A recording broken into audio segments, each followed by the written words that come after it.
When I was just a kid, my parents never stopped fighting. It was because of my dad's cheating. He was handsome and competent at his job, so I guess people around him couldn't resist. Despite getting caught multiple times, he never stopped cheating. It was as if he was pushing my mom's limits. By the time I turned 5, Mom reached her breaking point. I remember crying and yelling. How selfish can you be? You ask me to leave just because you got a child with another woman. What about Sarah, then? Enough. Sarah's already 5. The new one's just been born. So what? Don't you remember who did you marry? I said, I'll support you guys. Just understand it already. Even at that young age, I could sense how self-centered his arguments were. A dad who had a child with another woman while still having his wife. A mom pressured by my dad to divorce for his mistress and their child. Amid the chaos, I'd wonder, what's that child like? Eventually, Mom left Dad and moved out. Since then, I've never seen my father. After high school, I immediately started working. I wanted to help my mom as soon as possible. At first, I worked in a supermarket, managing stock and restocking shelves. I wasn't great with customers. After about 6 months, I started studying for the bookkeeping certification, heavily encouraged by a part-time older lady. Once I got that certification, my job prospects widened, and I luckily started working at my current company. I'm not particularly skilled. The only reason I kept my job was the support from those around me. Being diligent and reserved, my colleagues often looked out for me. I was fortunate with the employees in my office as well. And then I got someone special at work. A guy from the sales department, Bob Smith. If it wasn't for Bob, I might not have come to terms with my mom's death. Yes, she passed away suddenly due to a severe illness when I was 21. I can't forget the words she repeatedly told me while lying in her hospital bed. Cherish your bonds with others. Bob was with me during those final moments. Leave Sarah to me. I'll take care of her forever, he said. Amid the grief, Mom managed a small smile before she took her last breath. Growing up witnessing my parents' strained relationship, thanks to Bob, I experienced a happy married life. We were blessed with children, and after maternity leave, I could safely return to the same department. Balancing work and parenting isn't easy at all. Once again, the understanding and cooperation from those around me were invaluable. Sorry, manager. Just got a call from the daycare. My kids come down with a fever. That stuff. Go right away. I'll handle your pending work. Hey, manager. I'll be free in about 10 minutes. Just let me know whatever you need. I'll be finishing up soon too. Sarah, hurry up and take over with him. Yes, thank you all so much. Many of them were married, so they were understanding. But even aside from that, I felt truly blessed to be surrounded by such people. However, those happy moments didn't last long. One day, out of the blue, Bob passed away. It was a car accident during working hours. Now, like my mother, I have become a single parent. I didn't have the luxury of dwelling in my sorrow. Parenting and work won't wait for me to stop crying. I turned the condolences and encouragement from my colleagues into strengths and started working hard again. A few months later, to fill the gap left by Bob, a new recruit joined our sales team. My name is Camila Johnson. Nice to meet you all. A stunning beauty and a capable salesperson with many accomplishments, Camila Johnson. Rumor had it she was well known in the industry, and the boss was thrilled she had joined us. And indeed, her skills were the real deal. Within 6 months of joining, she clinched several major deals in succession. Soon she was a part of the decision-making process in our department, and 2 years later, she was leading it. Camila had a captivating charm about her, and she knew it. She had an uncanny ability to understand what people wanted and adapt to them. Some employees felt she was standoffish, while others felt she favored them. It seemed she adjusted her attitude based on their enthusiasm and interest in her. What's more, she did it so naturally that it never felt obnoxious. Most employees were taken in by Camila. except for a few like me. I did my best to avoid interacting with her. I wanted to keep my distance. She probably noticed my aversion. After all, I wasn't as good at hiding my feelings as she was. The office became divided between the vast majority who were pro-Camila and a small minority who weren't. It was around this time that the economic downturn began to cast a dark shadow on the company's performance. Salaries and infrastructure investments were affected, and the atmosphere at the company gradually deteriorated. It was painful to feel the growing discontent among my colleagues. Backbiting increased, and people became more abrasive in their language. Some even began openly berating one another. Worse, no one seemed to want to step in. Most just turned a blind eye. Then came a proposal that only added to the chaos. It was from Camila. Let's boost our strengths through interdepartmental personnel exchange. She said the goal was to rebuild as a resilient company, ready for any situation. Unfortunately, I was chosen for this personnel exchange and was assigned to the sales team led by her. What I learned in sales was just how unsuited I was for it. That's about it. Being passive, wearing my emotions on my sleeve, and lacking in sociability weren't exactly assets in sales. But that didn't mean I could just sit around. I had targets to meet, and failure to achieve them would label me incompetent. Why can't you handle even such simple tasks? I really don't get it. Camila would sometimes throw such blatant sarcastic remarks my way. And when she started, there was no stopping her. There wasn't a single ally for me within the team. Nobody would defend me from her. Isn't your work just too slow? I wish you'd pick up the pace.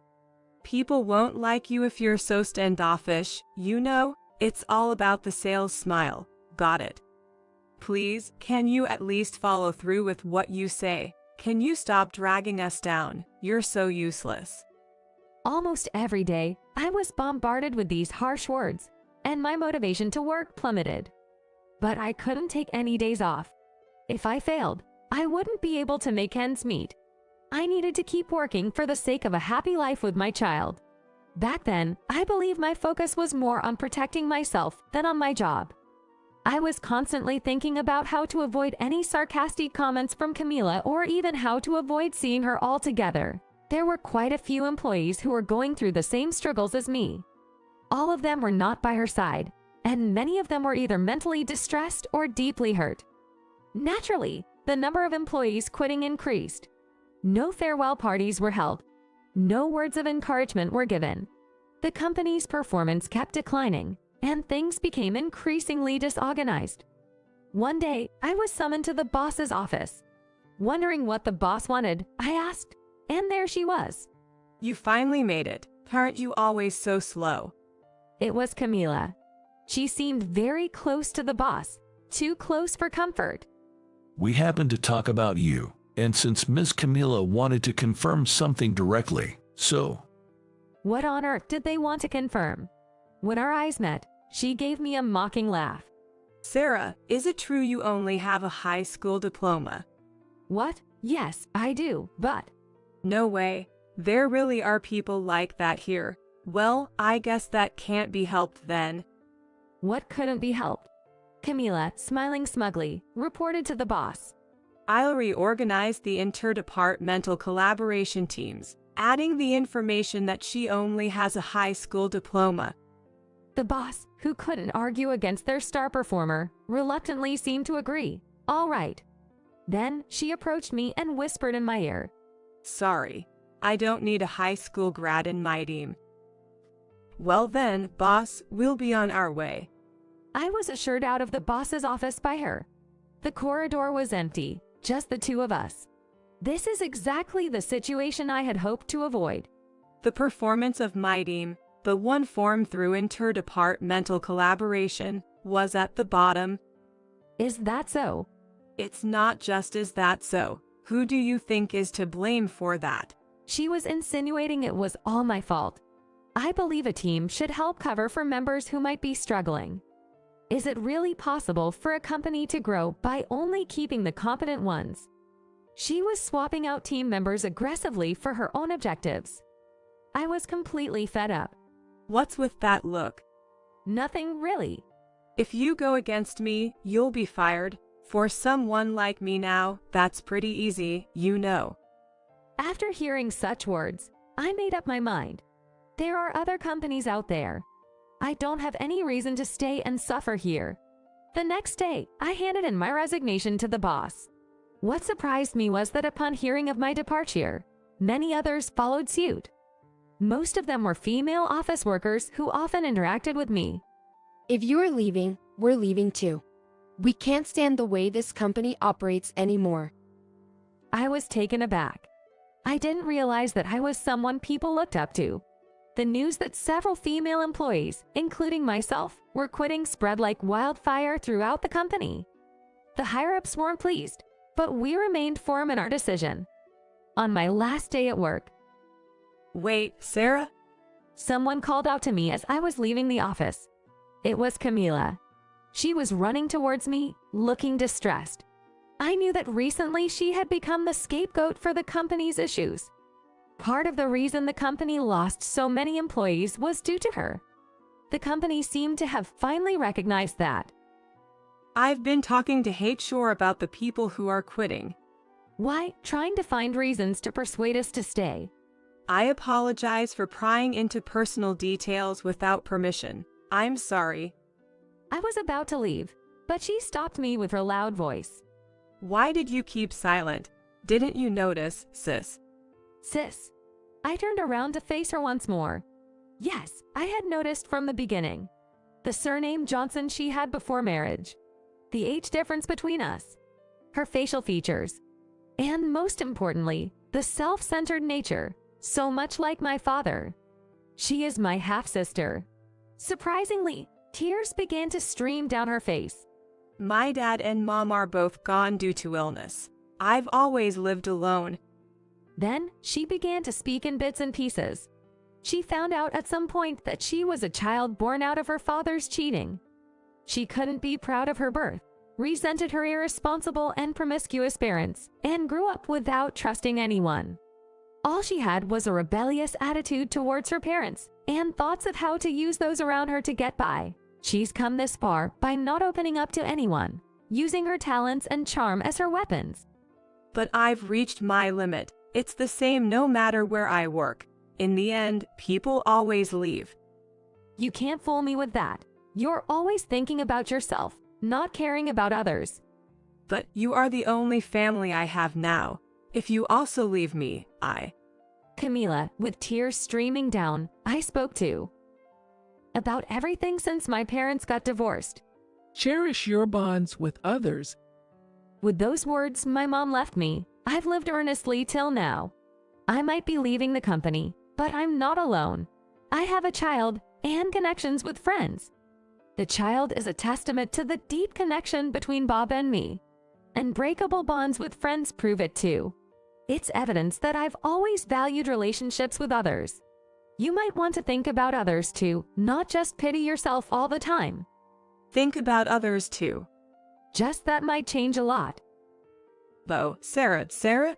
I started walking, leaving her sobbing behind. I never looked back. Later on, I did something I never imagined I'd do after resigning. I reached out to trustworthy colleagues, and together, we started a new company. Thanks to the many skilled members who joined, our performance improved year by year. On the other hand, the company I used to work for couldn't recover from its poor performance and eventually went bankrupt. Several years have passed. To our surprise, an unexpected individual came in for a job interview. My name is Camila Johnson. Meeting her after such a long time, her eyes seemed strangely clearer and more straightforward than before. I'd like to start from scratch and learn everything here. Please give me a chance. She looked completely sincere. There was no reason to refuse. Everyone faces setbacks at some point in their lives. My colleagues and I welcomed her and took a new step forward.